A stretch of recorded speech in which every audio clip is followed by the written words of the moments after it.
जय हिंद दोस्तों। All can study podcast में आप सभी का स्वागत है। अगर आपने अभी तक हमारे चैनल को सब्सक्राइब नहीं किया है तो जल्दी से कर लीजिए। आज हम बात करने वाले हैं मतदाता सूची के बारे में और ख़ास तौर पर 2003 की वोटर लिस्ट और इससे जुड़ी एक बहुत ज़रूरी प्रक्रिया के बारे में। जी।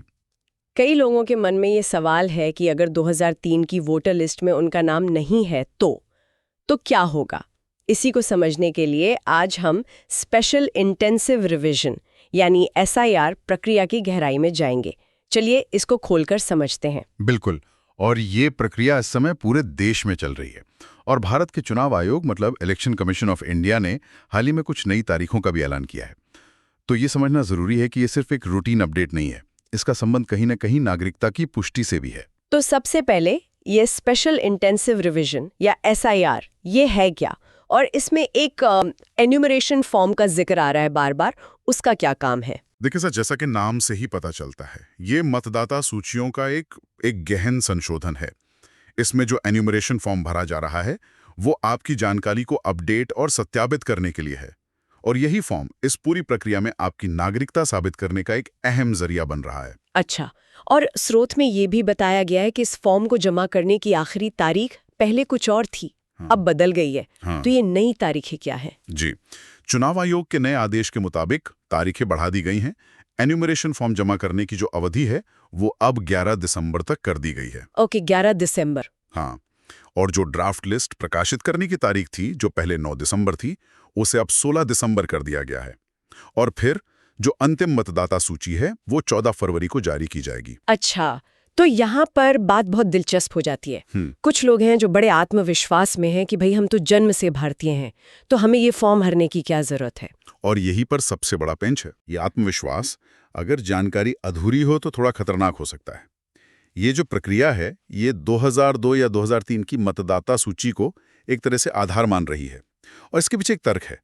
1987 का जो नागरिकता कानून था उसके हिसाब से अगर आप 18 साल जोड़ें तो साल 2002-3 ही आता है। ओह अच्छा, तो ये कनेक्शन है। जी, इसलिए जिनका नाम 2002 या 2003 की सूची में है उन्हें स्वतः ही भारतीय नागरिक माना जा रहा है और उन्हें कोई और प्रमाण देने की जरूरत नहीं है। मतलब उस वोटर लिस्ट में नाम होना अपने आप में एक सबूत है। बिल्कुल, उस लिस्ट का एक बहुत मजबूत प्रोबेटिव वैल्यू या कह सकते हैं साक्ष्य मूल्य है। इसलिए ये फॉर्म भरना सिर्फ जानकारी देना नहीं बल्कि अपनी नागरिकता की पुष्टि करना है। ठीक है, तो स्रोत इस पूरी प्रक्रिया को 3 अलग-अलग स्थितियों में बांटकर समझाता है। पहली स्थिति, जिनका नाम 2002-3 की वोटर लिस्ट में पहले से मौजूद है। हाँ, ये सबसे आसान मामला है। उन्हें बस वोटर लिस्ट से अपनी जानकारी को कॉपी पेस्ट करके फॉर्म के बाईं ओर लेफ्ट कॉलम में भरना है। और एक बात ध्यान रखने वाली है, भले ही वोटर लिस्ट में दी गई जानकारी में कोई गलती हो, उसे वैसे का वैसा ही लिखना है। लेकिन क्यों? गलती को दोहराना क्यों है? क्योंकि इस फॉर्म का पहला मकसद आपकी जानकारी को मैच करना है, ठीक करना नहीं। एक बार सिस्टम पुष्टि कर ले कि आप वही व्यक्ति हैं, उसके बाद आप गलतियों को सुधारने के लिए अलग से फॉर्म 8 भर सकते हैं। पहले पहचान, फिर सुधार। समझ गई। अब दूसरी स्थिति पर आते हैं। मान लीजिए किसी व्यक्ति का नाम लिस्ट में नहीं है लेकिन उनके किसी करीबी रिश्तेदार का नाम है, तब क्या होगा? यहाँ पर 4 खून के रिश्तों को बहुत महत्व दिया गया है।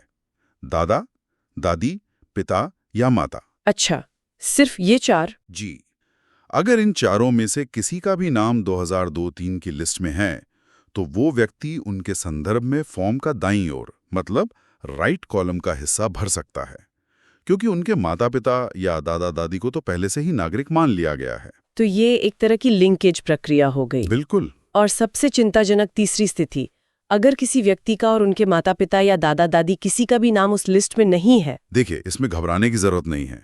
उन्हें फॉर्म का जो ऊपरी हिस्सा है वो अपनी मौजूदा आईडी की जानकारी के साथ भरना होगा। ठीक है। इसके बाद जो इलेक्टोरल रजिस्ट्रेशन ऑफिसर हैं यानी ERO, वो उनसे संपर्क करेंगे और सुनवाई का एक मौका दिया जाएगा। सुनवाई मतलब एक हियरिंग होगी? जी, एक औपचारिक सुनवाई। और उस सुनवाई के दौरान उन्हें 13 निर्धारित दस्तावेजों में से कोई एक जमा करना होगा। और इन दस्तावेजों में आधार कार्ड की क्या भूमिका है? आज तो सब कुछ आधार ही है। ये बहुत जरूरी सवाल है। आधार कार्ड, वोटर कार्ड या ड्राइविंग लाइसेंस जैसे दस्तावेज सहायक हैं, सपोर्टिव डॉक्यूमेंट्स हैं। नागरिकता साबित करने के लिए जो 11 मुख्य दस्तावेजों की सूची है उनमें से कोई एक देना ज्यादा मजबूत माना जाता है। लेकिन ऐसा क्यों? सुप्रीम कोर्ट के आदेश के बाद आधार को सूची में शामिल तो किया गया, लेकिन वो आज भी एक सहायक दस्तावेज ही है, क्योंकि ये माना जाता है कि आधार और पैन कार्ड में धोखाधड़ी की गुंजाइश ज्यादा होती है। इसलिए पुराने, ज्यादा मजबूत दस्तावेजों को तरजीह दी जा रही है। ये एक बड़ी बहस है। खैर, इस चर्चा में कुछ और फॉर्म्स का भी जिक्र है। फॉर्म 6, 7, 8 और 8A। ये किस काम आते हैं? ये सभी मतदाता सूची को अपडेट और सही रखने के लिए हैं। ये रोजमर्रा के टूल्स हैं, कह सकते हैं। अच्छा। जैसे फॉर्म 6, ये नए वोटरों के लिए है जो 18 साल के हो गए हैं, वो अपना नाम लिस्ट में शामिल करने के लिए इसे भरते हैं। ठीक है। और फॉर्म 7? फॉर्म 7 2 काम करता है। एक, मृत मतदाताओं का नाम हटाने के लिए, और दूसरा, किसी के नाम को लिस्ट में शामिल करने पर आपत्ति जताने के लिए। ओके। और फॉर्म 8? फॉर्म 8 गलतियों को सुधारने के लिए, जैसे नाम की स्पेलिंग, उम्र या पते में कोई गलती हो गई हो। इससे आप अपनी जन्मतिथि, लिंग या फोटो भी सही करा सकते हैं। और आखिरी फॉर्म 8A? फॉर्म 8A तब काम आता है जब कोई व्यक्ति उसी निर्वाचन क्षेत्र, मतलब कॉन्स्टिट्यूएंसी के अंदर अपना घर बदलता है, तो नई जगह की लिस्ट में अपना नाम ट्रांसफर करवाने के लिए ये फॉर्म है। तो इन सब का असल मतलब क्या है? ये इतनी बड़ी कवायद, ये SIR, ये सब क्यों हो रहा है? इसका बड़ा मकसद है पूरे भारत में मतदाता सूचियों को साफ करना। डी वोटर्स, यानी जो संदिग्ध मतदाता हैं, उनकी पहचान करके उन्हें सूची से हटाया जा रहा है। और स्रोत में पश्चिम बंगाल की कुछ आंकड़े भी दिए गए हैं जो काफी चौंकाने वाले हैं। हाँ, द हिंदू के शोध का हवाला देते हुए बताया गया है कि सिर्फ पश्चिम बंगाल में लगभग 15 लाख मृत वोटर मिले हैं। 15 लाख? जी। 58,000 डुप्लीकेट वोटर, 2.61 लाख ऐसे वोटर जिनका पता ही नहीं चल पा रहा है, और 8.88 लाख ऐसे वोटर जो कहीं और शिफ्ट हो चुके हैं, लेकिन नाम पुरानी जगह पर चल रहा था। ये आंकड़े तो सिर्फ एक राज्य के हैं। ये भी बताया गया है कि ये पूरा मामला सुप्रीम कोर्ट में भी चल रहा है। बिल्कुल, इस पर सुप्रीम कोर्ट की भी नजर है, जो इसकी गंभीरता को दिखाता है। तो आज की इस बातचीत का सार ये है कि SIR प्रक्रिया की तारीखें बढ़ गई हैं। जी, 11 दिसंबर तक। और 2002-2003 की वोटर लिस्ट बहुत ज्यादा महत्वपूर्ण है। पर अगर आपका या आपके परिवार का नाम उसमें नहीं है, तो भी चिंता की बात नहीं है, एक प्रक्रिया मौजूद है। बिल्कुल। और अंत में मैं एक विचार छोड़कर जाता हूँ। ये पूरी प्रक्रिया पहचान और उसके सबूत को लेकर एक बड़ा सवाल खड़ा करती है। आज जब हम 2 दशक पुरानी कागजी सूचियों को साफ कर रहे हैं, तो हम भविष्य के डिजिटल रिकॉर्ड्स को धोखाधड़ी से कैसे सुरक्षित रखेंगे?